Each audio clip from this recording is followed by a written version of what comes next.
பிஸ்மில்லாஹிர் ரஹ்மானிர் ரஹீம். அல்ஹம்துலில்லாஹ் வஸ்ஸலாத்து வஸ்ஸலாமு அலா ரசூலில்லாஹ் வ அலா ஆலிஹி வ ஸஹ்பிஹி வ மன் வாலா. அடுத்த பாடம் இஹ்சான். அல் இஹ்சான் என்று சொன்னால் நன்மை செய்வது, உபகாரம் செய்வது. இந்த கருத்தை கொடுக்கக்கூடிய வார்த்தை தீனுடைய படித்தரம் நிலைகளில் ஒன்று. ஏற்கனவே நம்ம படிச்சிருக்கிறோம், ஆனால் அது ஒரு தனி பாடமாக இருக்கிறனால அதை சுருக்கமாக சில நிமிடங்களில் நான் சொல்லிவிட்டு அடுத்த பாடம் தௌஹீதுடைய பாடத்துக்கு போகலாம் என்று நினைக்கிறேன் இன்ஷா அல்லாஹ். நபி ஸல்லல்லாஹு அலைஹி வஸல்லம் அவர்களிடம் இஹ்சானை குறித்து ஜிப்ரீல் அலைஹிஸ்ஸலாத்து வஸலாம் கேள்வி கேட்டாங்க. ரசூலுல்லாஹ் ஸல்லல்லாஹு அலைஹி வஸல்லம் சொன்ன அல் இஹ்சானு அன் தஅபுதல்லாஹ கஅன்னக தராஹு. அல் இஹ்சான் என்றால் அல்லாஹ்வை நீங்கள் பார்ப்பது போல வணங்குவதுதான். ஃபஇல்லம் தகுன் தராஹு ஃபஇன்னஹு யராக. நீங்கள் அவனை பார்க்கவில்லை என்றாலும் அவன் உங்களை பார்க்கின்றான். ஆக இதுதான் ரசூலுல்லாஹி ஸல்லல்லாஹு அலைஹி வஸல்லம் இஹ்சானுக்கு கொடுத்த விளக்கம், வரையறை. ஈமானுக்கு 6 தூண்கள், இஸ்லாமுக்கு 5 தூண்கள், இஹ்சானுக்கு ஒரே ஒரு தூண். அது இதுதான், அல்லாஹ்வை பார்ப்பதை போல வணங்குவது, இல்லை என்றால் அல்லாஹ் பார்க்கின்றான் என்ற உணர்வுடன் வணங்குவது. அப்போ இதில் 2 நிலை இருக்கு பாருங்க. அதில் அந்த 2இல் முதலாவது அல்லாஹ்வை பார்ப்பது போல, அதன் உயர்ந்த நிலை. அல் இஹ்சான்ல உயர்ந்த நிலை அல்லாஹ்வை பார்ப்பது போல நாம் அமல் செய்வது. அடுத்த நிலை உயர்ந்ததுக்கு அடுத்து தாழ்ந்தது. தாழ்ந்ததுங்கிறது அல்லாஹ் நம்மை பார்க்கிறான், என்னை பார்க்கிறான் என்கிற உணர்வோடு ஒருத்தர் அந்த நிலையில். இந்த 2 நிலை இல்லைன்னு வைங்க, இஹ்சான் இல்லைன்னு அர்த்தம். இந்த 2 நிலையையும் நாம் விட்டு விட்டோம் என்றால் ஒரு அமல் செய்யும் போது அந்த அமலில் நாம் இஹ்சானோடு செய்யவில்லை என்று அர்த்தம். சுப்ஹானல்லாஹ்.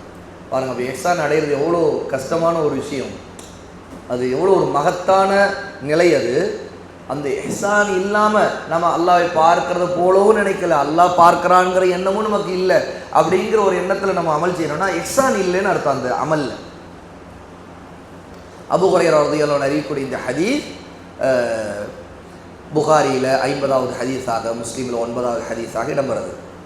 இதனுடைய விளக்கத்தில் இஹ்சான் என்றால் ஷரஹில் குறிப்பிட்றாங்க, விளக்க உரையில் நன்மை புரிவது என்று அர்த்தம். இதுக்கு அந்த நன்மை புரிவது அப்படிங்கிறதுக்கு எதிரான ஒரு நிலை என்ன? தீமை புரிவது.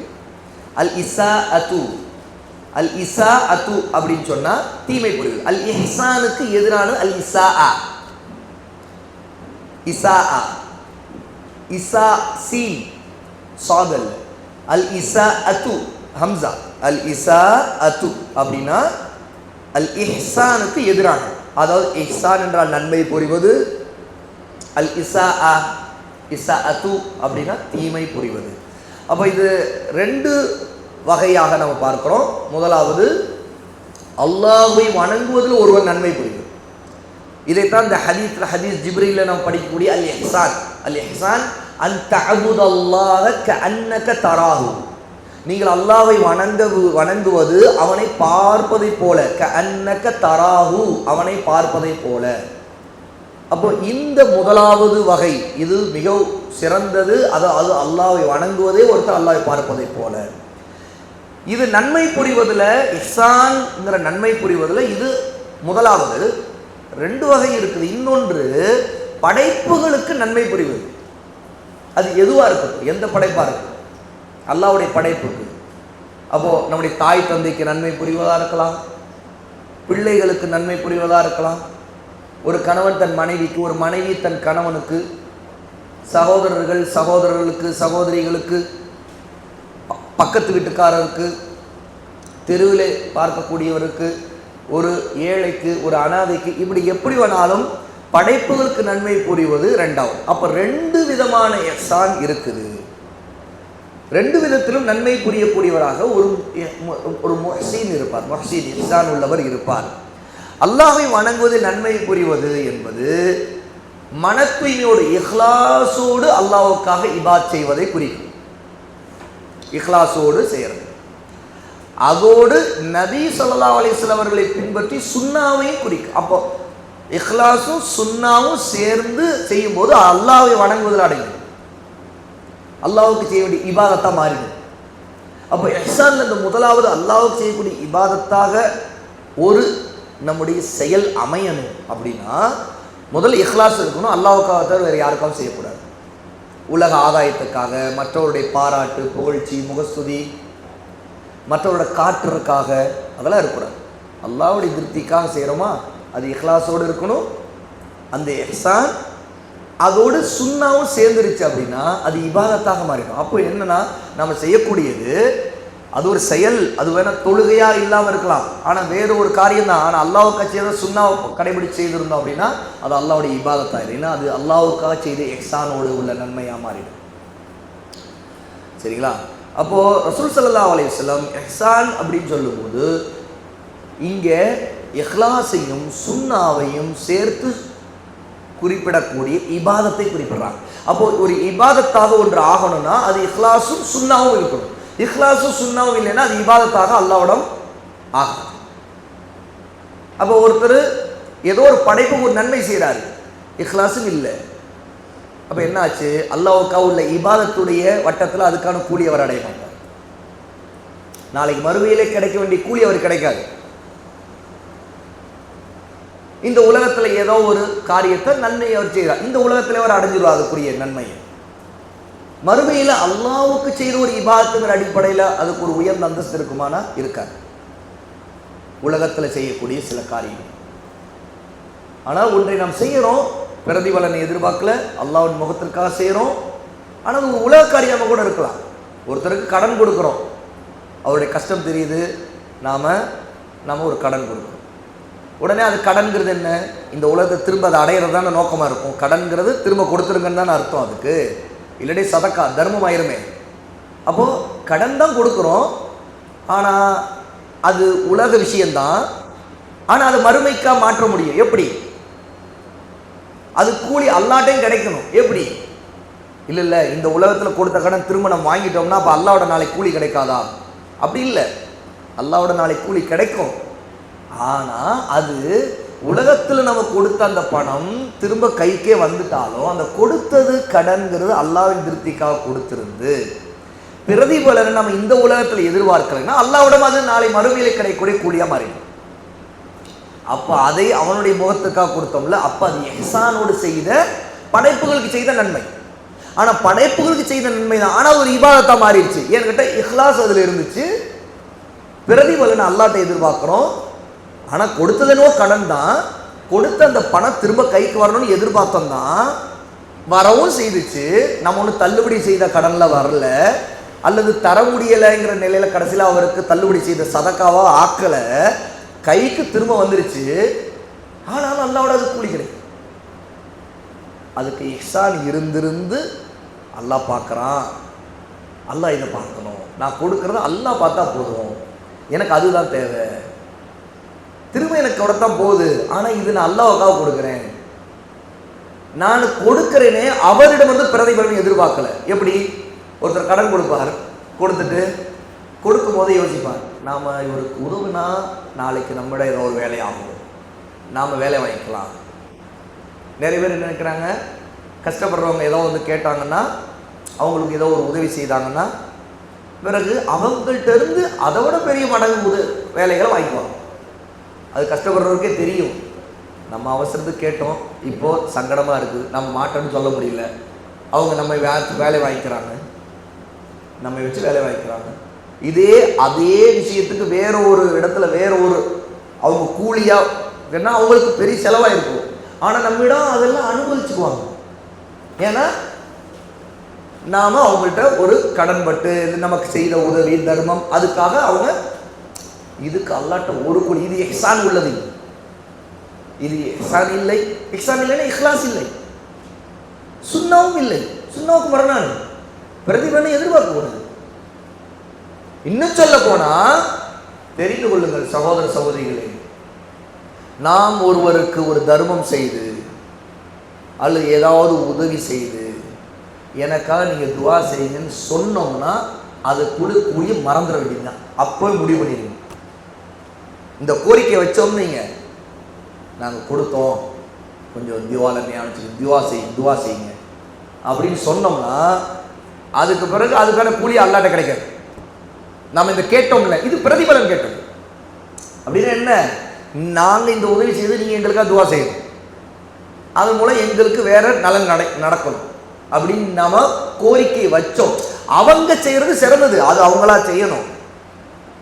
ஆனா நாம கோரிக்கையா வச்சோம் அப்படின்னா அப்போ அது பிரதிபலன் எதிர்பார்த்ததாய். அவங்க நமக்காக துவா செய்யணும்னு சொன்னது, நம்ம சொல்ற அந்த வார்த்தை நமக்கு கிடைக்க வேண்டிய கூலி அடிச்சிடும். அதனால சலப்புல சில உலமாக்கள்லாம் ஏதாவது இந்த மாதிரி உதவிகள் செய்யும் போது துவா செய்யுங்கன்னு சொல்ல மாட்டாங்க. சொல்றவங்க எதுக்கு சொல்றீங்க அப்படிம்பாங்க. எதுக்கு நீங்க செய்தது எதுக்கு அவங்கள்ட்ட துவா கேட்குறீங்க? அப்போ இதுக்கு அது மாற்றா அப்படிம்பாங்க.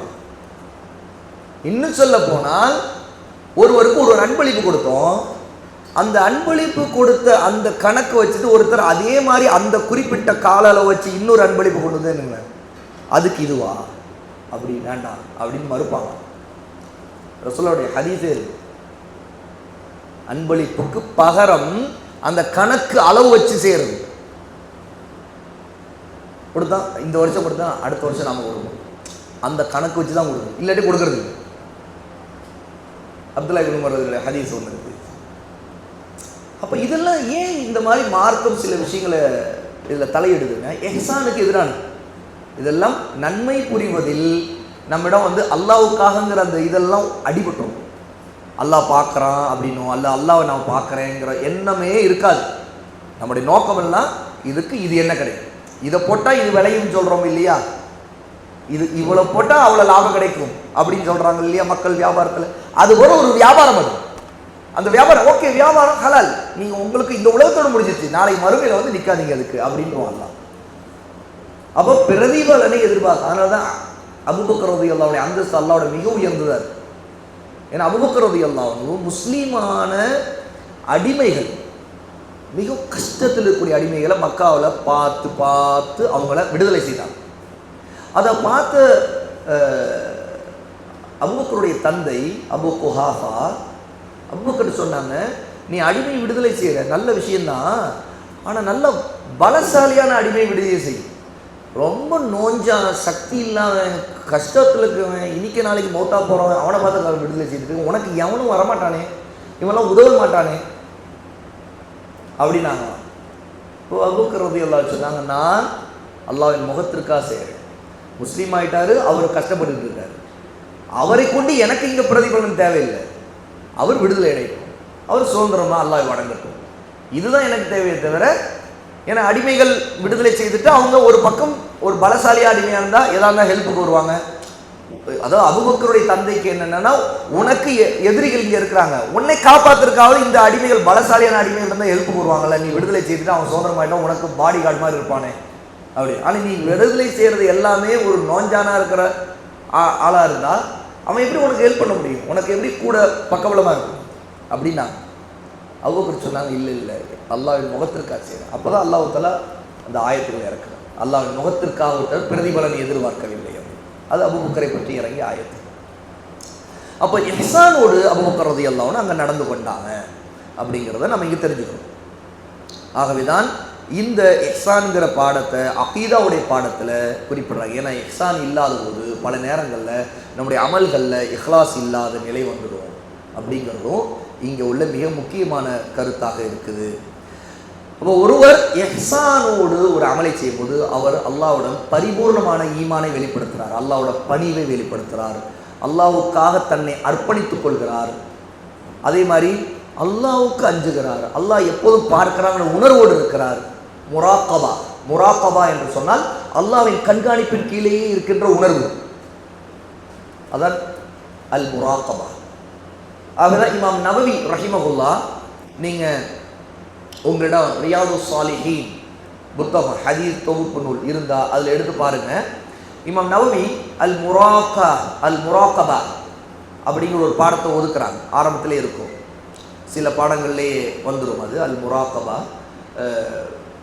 ரியாத் சாலிஹின் தொடங்கிய உடனே அங்கே என்ன செய்வாங்க, அல் முராக்கபாங்கிறப்ப இஹ்சானுடைய இந்த ஹதீஸை கொண்டு வருவாங்க. அல் இஹ்சானு அன் தஅபுதல்லாஹ கஅன்னக தராஃப இல்லம் தகுன் தராஃப இன்னஹு யராக். அப்படி இந்த ஹதீஸை கூட அல் முராக்கபானா அல்லாஹ்வின் கண்காணிப்பில் அந்த உணர்வில் இருப்பது. ஆகவே ஒருத்தர் அல்லாஹ்வுக்கு அஞ்சக்கூடியவராக இருப்பார். இஹ்சானோடு இருக்கிற பாவங்களுக்கு விட்டு விலகிக்குவார். ஏன்னா அல்லாஹ் பார்க்குறான். இப்போ பாருங்க, அல்லாஹ்வை பார்ப்பதை போல அமல் செய்து இல்லை, அல்லாஹ் பார்க்குறாங்க உணர்வு. அப்போ அல்லாஹ் பார்க்குறாங்க உணர்வோடு இருக்கக்கூடியவர் எப்படி பாவத்தை செய்ய முடியும்? அது விட்டுருவார். இஹ்சான் ஒருத்தரை பாவத்திலிருந்து தடுத்து விடும். சரிங்களா? அல்லாஹ்வுடைய கட்டளைகளுக்கு கீழ்ப்படிவதற்கு ஒருவரை தூண்டும் என்பதையும் இங்கே குறிப்பிடுறாங்க. அவனை நீங்கள் பார்க்காவிட்டால் அவன் உங்களை பார்க்கின்றான் அப்படிங்கிற அந்த ரசூலுல்லாஹ்வுடைய வார்த்தை ரகசியமாகவும் பகிரங்கமாகவும் அல்லாஹ்வுக்காக மன தூய்மையோடு செயல்படுவதை குறிக்குது. அப்போ யாரும் பார்க்காவிட்டால் அல்லாஹ் பார்க்குறாங்க உணர்வு இருக்குல்ல, அதை இஹ்லாஸை கொண்டு வரும். பாருங்க, ரெண்டு நிலையிலும் நல்லவள் செய்யும் போது அல்லாஹ் பார்க்குறாங்கிறதுக்காக தான் நான் செய்கிறேன். அப்போ யாரும் பார்க்கல, ஆனால் அல்லாஹ் பார்க்குறான், அவனுக்காக நான் செய்கிறேன் அப்படின்னா அது இஹ்லாஸோட உச்சம். அப்போ அல்லாஹ் பார்க்குறாங்கிற எண்ணத்தோடு ஒருத்தர் இஹ்சானோடு இருக்கிறார். அதே நேரத்தில் பாவங்கள் விஷயத்தில் ஒருத்தர் பாவம் செய்கிற அந்த நேரம் அல்லாஹ் பார்க்குறாங்கிற அந்த இஹ்சான் வந்துருச்சுன்னு வைங்களேன், அவர் விட்டுருவார், அது விட்டு விலகிடுவார். அல்லாஹ் பார்க்குறாங்கிற எண்ணம் இஹ்சான் ஒரு மனிதன் உயர்த்து, ஒரு பாவியை கூட அவனுடைய வாழ்க்கையை மாற்றிடும்.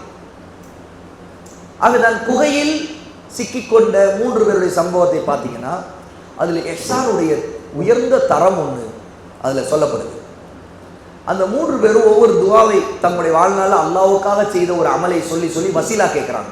அந்த வசீலா கேட்கும்போது அதில் ஒருவர் சொல்லுகிறார், அல்லாஹ்வே எனக்கு என்னுடைய சிறிய தந்தை அல்லது அவங்களுடைய அங்கிள் அவருடைய மகள் அந்த பெண் மீது இவருக்கு ஆசை இருந்தது. ஆனால் ஹலாலான நிக்காஹின் மூலமாக அந்த பெண்ணை அடைவதை விட்டுவிட்டு அவர் முதல்ல ஜினாவின் மூலமாக அடைய நினைச்சார். அப்போ இந்த ஜினாவுக்கு அந்த பெண் இணங்காத ஒரு நிலை இருந்துகிட்டு இருக்கும்போது ஒரு கட்டத்தில் அந்த பெண்ணுக்கு ஒரு கஷ்டம் வரும்போது இவர் சொன்னார், நான் உன்னை விரும்புகிறேன், நான் உன்னை அடைய நினைக்கிறேன் அப்படின்னு. பிறகு இவர் கொடுக்கக்கூடிய அந்த சன்மானத்துக்காக தன்னுடைய கஷ்டத்தை நினைத்து அந்த பெண் ஏற்றுக்கொள்கிறார் ஜினாவுக்கு. ஆனால் கடைசி நேரத்தில் இவர் அந்த பெண்ணை நெருங்கக்கூடிய கடைசி நேரத்தில் அந்த பெண் இத்தகில்லா, அல்லாஹ்வுக்கு பயந்து கொள் அப்படின்னு சொல்றார். அல்லாஹ் அனுமதித்த வழியில் தவிர உனக்கு இதில் ஹக் உரிமை இல்லை அப்படிங்கிறார். சொன்ன உடனே இவருக்கு அல்லாஹ்வுடைய அச்சம் வந்துடுது. சட்டு அந்த பாவத்தை விட்டுட்டு அந்த பெண் இவரிடம் எந்த ஒரு கஷ்டத்தில் என்ன பணத்தை எதிர்பார்த்து காசுகளை எதிர்பார்த்து ஏற்றுக்கொண்டாலோ அந்த காசுகளையும் அவளிடமே விட்டு விட்டு இவர் கிளம்பி வந்து விடுகிறார் அல்லாஹ்வுக்கு பயந்ததுனால். அப்போது இதை அவர் குகைக்குள் சிக்கிக்கொண்ட அந்த நேரத்தில் 3 பேர் ஒருத்தரான இவர் அல்லாஹ்விடம், யா அல்லாஹ் இது நான் உனக்காக மட்டும்தான் செய்தேன் அப்படின்னா எங்களை இந்த சிரமத்திலிருந்து எங்களை வெளியாக்குகிறார். அவங்க கண்ணு முன்னாடி பாறை நகருது. இவருடைய துவா அல்லாஹ்வுடைய ஏற்கப்படுவதே அவங்க 3 பேரும் ஒவ்வொரு துவாவும் கேட்க கேட்க வசீலா கேட்க அது நகருது. அப்போது இஹ்சானுடைய மகத்தான ஒரு பலன் என்னன்னு கேட்டால், ஒருத்தர் இஹ்சானோடு செய்த அமலுக்கு அல்லாஹ்வோட மிகப்பெரிய அந்தஸ்து. யாருக்கு தெரியாவிட்டால் அல்லாஹ்வுக்கு தெரிஞ்சா போதுங்கிறதுக்கு இது ஒரு ஆதாரம். ஏன்னா இந்த குகையில தஞ்சம் அடைந்த 3 பேர்ல அவங்க அல்லாஹ்வுக்காக செய்து தான் சொல்றாங்க. அதுல மற்ற 2 பேருக்கு தெரியாதுதான். ஆனா இவர் துஆல அல்லாஹ்வோட சொல்றார், எனக்கு என்னுடைய சொந்தக்கார பெண் ஒருத்தி இருந்தால், யா அல்லாஹ் உனக்கு தெரியும், நான் இந்த மாதிரி இருந்தேன், நான் இப்படி நினைச்சேன், இப்படி செய்தேன், நான் உனக்காக தான் விட்டுட்டு வந்தேன், அந்த ஹராமிலிருந்து விலகினேன் அப்படிங்கிறார். அப்போ அல்லாஹ் பார்க்குறாங்கிறதுக்காக தானே அவர் விட்டார். அதான் இஹ்சான். அப்போ இஹ்சான் அல்லாஹ் பார்க்குறாங்கிற அந்த எண்ணத்தோடு செய்கிறது தான் இஹ்சானுடைய மகத்தான தன்மை. அதுதான் அவருடைய உயிரோட்டமே அதுதான். எந்த அமலாக இருந்தாலும் அப்போ ஒரு பாவமே செய்யக்கூடிய ஒரு மனிதர் அந்த பாவத்தை விடுவதற்கு அல்லாஹ் பார்க்குறாங்கிற ஒரு ரீசனை மட்டும் தான் வச்சிருந்தாருன்னு வைங்களேன், அவர் முன்னாடி செய்த பாவத்தை அல்லாஹ் பொருட்படுத்த மாட்டார். இப்போ அதுக்கு முன்னாடி அவர் அந்த பெண்ணை அடையிறதுக்கு எவ்வளோ திட்டம் போட்டிருக்காரு, ஆசை காட்டியிருக்காரு. உனக்கு வேணா எனக்கு ஏற்றுக்கொள்ளணும். அந்த பெண் முதல்ல மறுத்துடுறா. ஆனால் இவர் அதுக்காக காலம் காத்திருந்தேன்னு சொல்கிறார். ஹதீஸில் பல ரிவாயத்தில் அதில் ஒரு ரிவாயத்து எப்படி வருது கேட்டால், அவளுக்கு எப்போது கஷ்டம் வரும் என்று நான் எதிர்பார்த்து கொண்டிருந்தேங்கிறார். அவளுக்கு ஒரு நேரம் வரும்போது கடைசியில் என்கிட்ட வந்து கேட்பா, அப்ப அவருடைய அந்த பலவீனத்தை நான் பயன்படுத்துவேன் அப்படின்னு இவர் வெயிட் பண்றாரு. அப்போ இவர் ஒரு கிரிமினல் வேலையை பண்ணியிருக்கு, இவர் வெயிட் பண்ணி இருந்திருக்காரு அந்த பெண்ணை அடையணும். அப்போ அவ்வளோ கால அளவு ஒரு பாவத்தை செய்யறதுக்கு அவர் வெயிட் பண்ணிட்டு இருந்திருக்காரு. ஆனா அந்த அவ்வளோ காலம் வந்து இந்த பாவத்தை செய்யறதுக்கு திட்டமிட்டாரு. இஹ்சானுக்கு முன்னாடி எல்லாமே அழிஞ்சிருச்சு. அல்லாஹ் அவர் ஏற்றுக்கொண்டதுக்கு அடையாளமாக அவரை காப்பாற்றினான். அவர் வெளிவரதுக்கு அவங்க வெளிவர 3 பேரும் வெளிவரதுக்கு அவருடைய ஒரு துவா ஒரு முக்கியமான காரணம். ஏன்னா அவர் அல்லாஹ்வுக்கு பயந்தவர் தான். உனக்காக அல்லாஹ் உன்னுடைய பயத்தில் தான் அந்த பாவத்தை விட்டுட்டு வந்தேன், ஜினாவை செய்யாமல் வந்தேன் அப்படின்னா அல்லாஹ் இதை என்னிடம் ஏற்றுக்கொள்ளும் அப்படிங்கிறார். அதுதான் ஒரு நன்மையான காரியம். நாம் அல்லாஹ்வின் திருப்திக்காக செய்த ஒரு காரியத்தை முன்வைத்து அல்லாஹ்விடம் கேட்கக்கூடிய கோரிக்கை, அதுதான் வசீலா. வசீலாவுடைய ஒரு மிகப்பெரிய ஆதாரம் தான் புகையில் சிக்கி கொண்டது 3 பேருடைய சம்பவம். அதுல இஹ்சானோடு அவர் செய்ததுதான் அந்த விஷயம். அப்போ தௌஹீதுடைய வாழ்க்கையை, தௌஹீதுடைய கொள்கையை, அகீதாவை உறுதியா பற்றி பிடிக்க காரணம் ஒட்டுமொத்த வாழ்க்கைக்குள்ள அது வந்து உயிரா இருக்கு. இதன் இஹ்சான் தௌஹீதுடைய உச்சம்.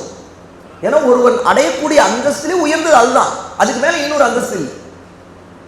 ஒருவன் முஸ்லீம், அதற்கடுத்து உயர்ந்த அந்தஸ்து முஃமின்ங்கிற அந்தஸ்து அடையாது. அதை விட உயர்ந்த அந்தஸ்து முஹ்ஸீன்ங்கிற அந்தஸ்து. முஹ்ஸீன் அந்தஸ்து இஹ்சான் இருந்தால் தவிர கிடைக்காது அல்லாஹ்.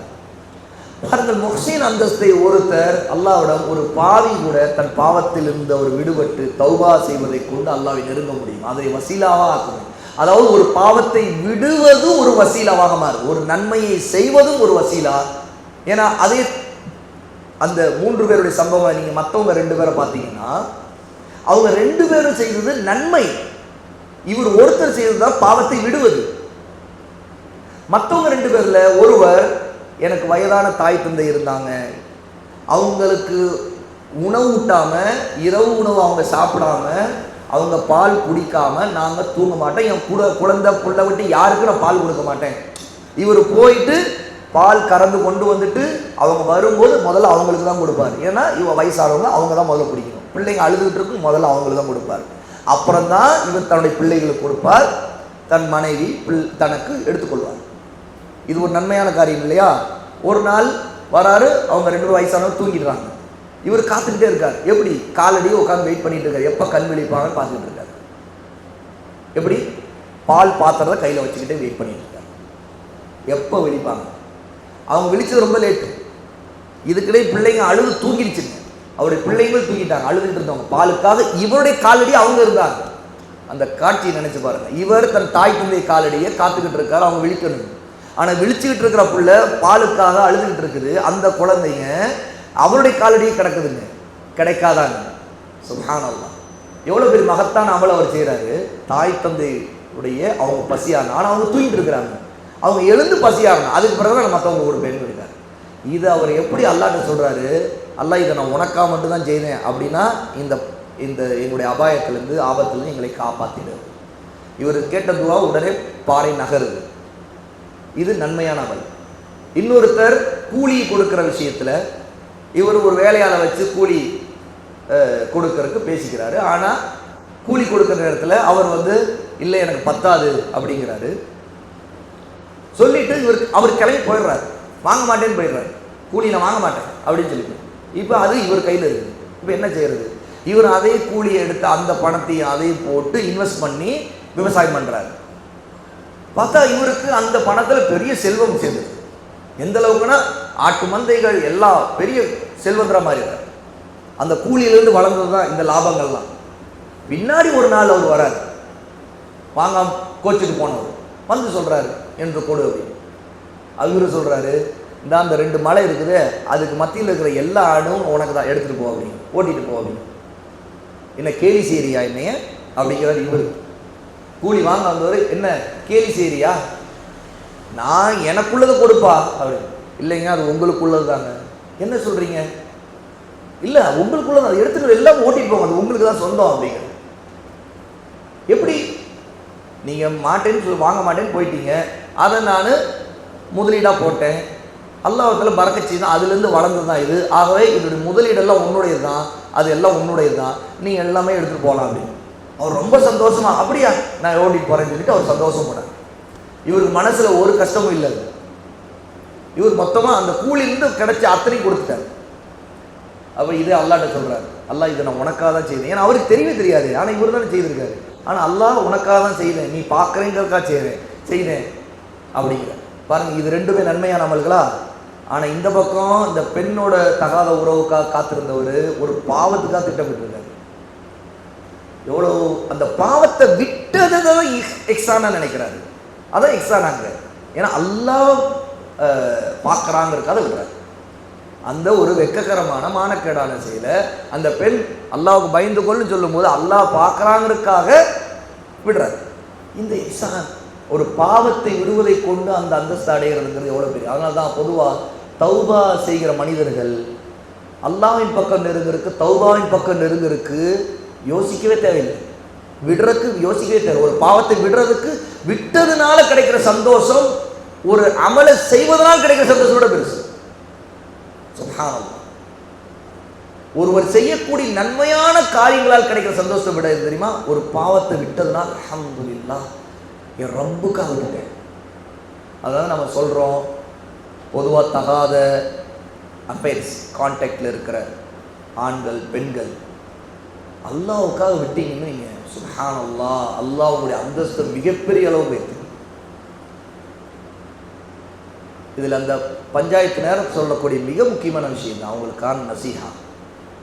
இல்லை நான் அவரை தான் கல்யாணம் பண்ணணும், அதுக்கான இவ்வளோ காலமாக கனவு, என்னோட ட்ரீம்ஸ், நான் நிறைய கனவு வளர்த்துட்டேன், ஆசைகளை வளர்த்துக்கிட்டேன் அப்படின்னு பெண்ணு அல்லது அந்த ஆம்பளை அந்த பையன் நான் அவ்வளோ ஆசையாக இருந்தேன், ஆனால் அது மார்க்கம் தடுத்த முதல்ல அந்த உறவே ஹராம், அதுக்கான தொடர்பு வந்ததே ஹராம், அதுக்கு பிறகு நடந்தது எல்லாம் ஹராம், அதுக்கு பிறகு திட்டமிட்டு இருக்கிற பல வழிகள் ஹராம். அல்லாஹ்வுக்காக விட்டுருங்க எல்லாத்தையும். எந்த வாதாவும் செல்லாது. அதில் ஒரு பெண் நான் உன்னை கல்யாணம் பண்ணிக்கன்னு சொல்லியிருக்கிறது, அது ஒரு பெண் நான் உங்களை தான் கல்யாணம் பண்ணிக்கன்னு சொல்லி எல்லாமே செல்லாது, ஹராம், எல்லாமே ஹராம், செல்லாது. ஜீரணி கஷ்டமாக இருக்கலாம் ஒரு பெண்ணுக்கு ஒரு ஆணுக்கு. இதெல்லாம் இது இல்லை. இந்த மாதிரி விஷயங்கள் மைண்டில் உட்காந்துக்கிட்டு ஏன் பிரச்சனை பண்ணுதுன்னா, ஷைத்தான் என்ன செய்யலாம், அதுக்கு ஒரு பெரிய புனிதத்தையும் அதில் பெரிய நல்ல எண்ணங்களை நமக்குள்ள திரட்டி உருவாக்கி வைக்கிறான். உதாரணத்துக்கு இப்போ இந்த ரீல்ஸு ஷார்ட்ஸு இது டிவியில் வரக்கூடிய நீயா நானா இந்த மாதிரியான ஷைத்தானிய காபீர்களுடைய இறைநிராகரிப்பாளருடைய கல்ச்சுரல் பெருமைகள், அந்த பெருமையில ஏமாறக்கூடிய இல்மு இல்லாத ஒரு மிகப்பெரிய ஜாஹிலியாவில் நம்ம சிக்கியிருக்கிறோம். சுப்ஹானல்லாஹ். அப்போ இந்த மாதிரி நிகழ்ச்சிகளை ஒரு பெண் நான் ஒருத்தரை காதலிச்சேன், அப்படி நான் அவளை காதலிச்சேன், அவரும் என்னை காதலிச்சாரு, அதுக்கு பிறகு நான் டாக்ஸிக் ஆயிட்டேன், இப்படிலாம் ஒரு கதை அந்த உண்மையாக நடந்தது அது சொல்லும்போது அதில் அந்த பெண்ணை பற்றி அவருடைய ப்ளஸ் என்ன மைனஸ் என்ன, அவங்க இந்த மாதிரி ஒரு ஜினா ஒரு ஹராமான இந்த கான்டாக்டுக்கு ஷைத்தான் எவ்வளோ பூச்சு வண்ணங்கள்லாம் போட்டு தத்துவங்கள்லாம் நுழைச்சு எப்படி நம்முடைய சமுதாய இளைஞர்கள் மத்தியில் அதுக்கு ஒரு மதிப்பை ஏற்படுத்துகிறோம். பார்த்தீங்களா? இப்போ உள்ள ட்ரெண்டாக தானது நம்ம கவனத்துக்கு வருது.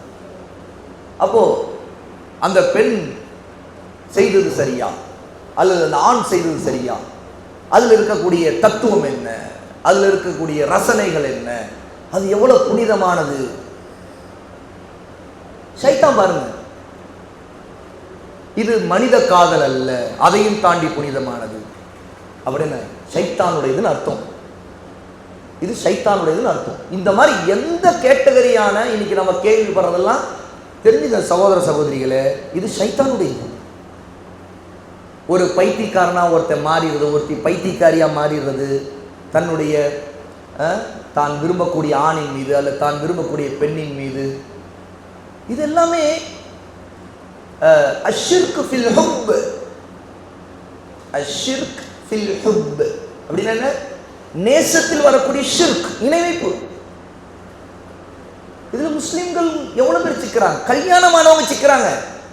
குறிப்பாக பெண்கள் சகோதரிகளே, கணவரை நேசிப்பது ஷிர்க்குக்கு இருக்கக்கூடாது, ஷிர்க்கு அளவுக்கு போயிடக்கூடாது. நேசம்ங்கிறது அவர் ஒரு கணவர், என்னுடைய ஒரு நல்ல தோழர், எனக்கு ஒரு நண்பர், என் மீது உரிமை உள்ளவர், அவருக்கு நான் செய்ய வேண்டிய கடமைகள் இருக்குது, எனக்கு அவர் செய்ய வேண்டிய கடமை இருக்குது, எங்களுக்குள்ளே நிக்காக ஒரு ஒப்பந்தம் இருக்குது, ஒருவரை நாங்கள் கண்ணியப்படுத்துவோம், ஒருவருக்கு ஒரு உரிமைகளை மதிப்போம், ஒருவர் நேசிப்போம். ஈமானை கொண்டு வந்திருக்க நேசம் அது. ஏன்னா ஒரு கணவர் ஒரு மனைவியாக இருக்கிட்ட காப்பியாக இருந்தால் நேசிக்க முடியுமா? முர்த்ததான ஒருத்தன் கணவராக இருந்தால் நேசிக்க முடியுமா? அல்ல ஒரு பெண் முர்த்ததாயிட்டா என்ன செய்யணும்? தலாக் கொடுங்க.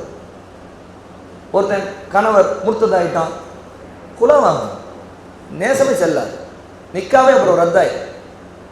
அப்ப நம்முடைய இது எல்லாமே அளவுகள் அகீதா, தௌஹீத், அல்லாஹ்வுடைய தௌஹீத், இபாதா, ஒவ்வொன்றுத்துலையும் எக்ஸாம் இருக்குது.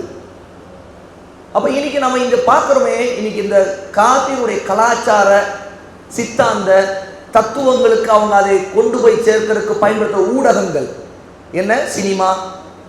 சினிமாங்கிறது என்ன? முழுக்க குஃப்ரியத்தை, ஜாஹிலியத்தை அதை அழகுபடுத்தி காட்டுவதற்கான ஒரு டூல், ஒரு சாதனமாக தான் இருக்குது.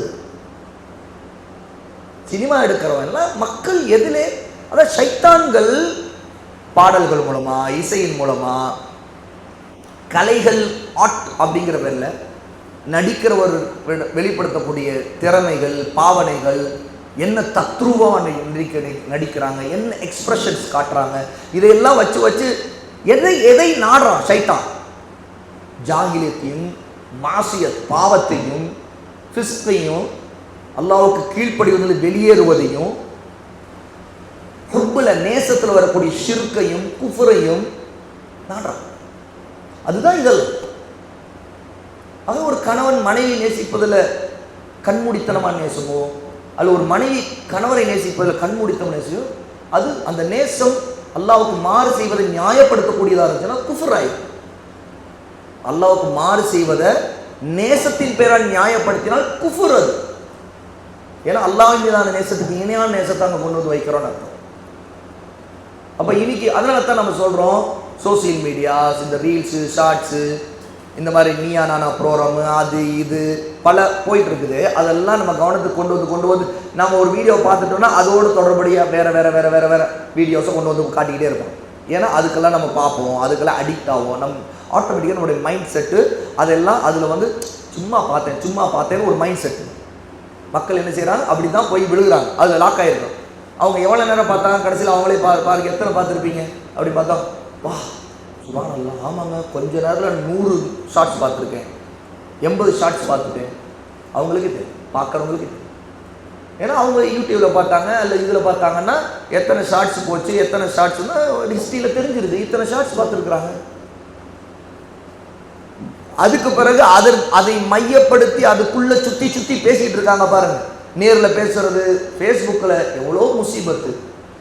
ஃபேஸ்புக்கு போனால் அந்த பொண்ணுடைய ஃபோட்டோ, அவன் பையனுடைய ஃபோட்டோ, அல்லது அதில் வேறு சைத்தானியத்தனங்களை, அந்த பொண்ணு சொன்ன பையன் இவன் தான் சொல்லிட்டு எங்கேயோ ஒருத்தனை எடுத்துருந்தா பாருங்க. எப்படி சைத்தான் வந்து அந்த நேரங்களை, நம்முடைய நேரங்களை இந்த மைண்ட் செட்டுக்குள்ளே கொண்டு வர்றதுக்கு ஒரு பரப்புரை செய்கிறான்.